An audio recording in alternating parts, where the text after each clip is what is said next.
सबको मेरा प्रणाम। मैं आपको एक बेटी विवाह सुनाने जा रही हूँ। अगर मेरा ये गीत आपको अच्छा लगता है तो मेरे वीडियो को लाइक करिए, चैनल को सब्सक्राइब करिए और कमेंट में ज़रूर बताइए कि ये बेटी विवाह आपको कैसा लगा। गौरा बियाहन चले शिव शंकर, बरहाऊ बजना बजाई जी। गौरा बियाहन चले शिव शंकर, बरहाऊ बजना बजाई जी। बरहाऊ बजना सहज सहनैया, इंद्र घोड़े पे सवार जी। बरहाऊ बजना सहस सहनैया, इंद्र घोड़े पे सवार जी। जाई बरतिया दुअरवा पे पहुँचे, होई दुआरे के चार जी। जाई बरतिया दुअरवा पे पहुँचे, होई दुआरे के चार जी।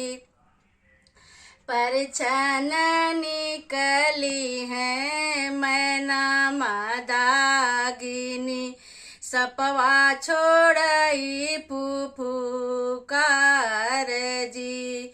परछन निकली है मैना मदागिनी, सपवा छोड़ई फुफुकार जी। सुपवा बहावै कलश ढरकावै, गौरा लैके भैली फरार जी। सुपवा बहावै कलश ढरकावै, गौरा लैके भैली फरार जी। ऐसे न जोगिया के हम ना बियाहबै, चाहे गौरा रहाई कुंवार जी। ऐसे न जोगिया के हम ना बियाहबै, भले गौरा रही है कुंवार जी। मछिया भेल सधई के उड़ली गौरा देई, जाई बैठी महादेव के कान जी। मछिया भेल सधई के उड़ली गौरा देई, जाई बैठी महादेव के कान जी।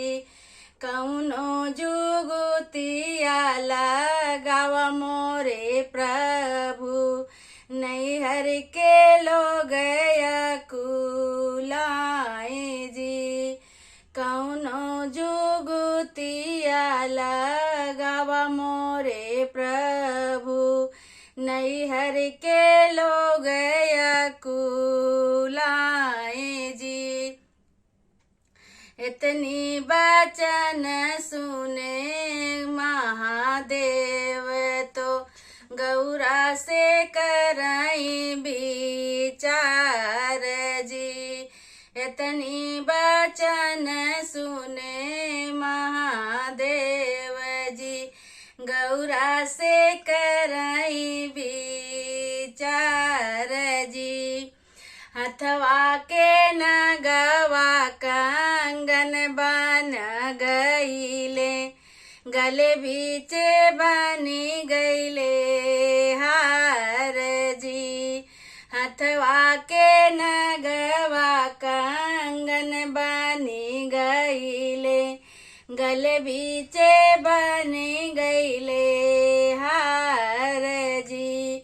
मथवा के नगवा माउर बनी गईले, होए लागे गौरा के बियाह जी, मथवा के नगवा माउर बनी गईले, होई लागे गौरा के बियाह जी। धन्यवाद।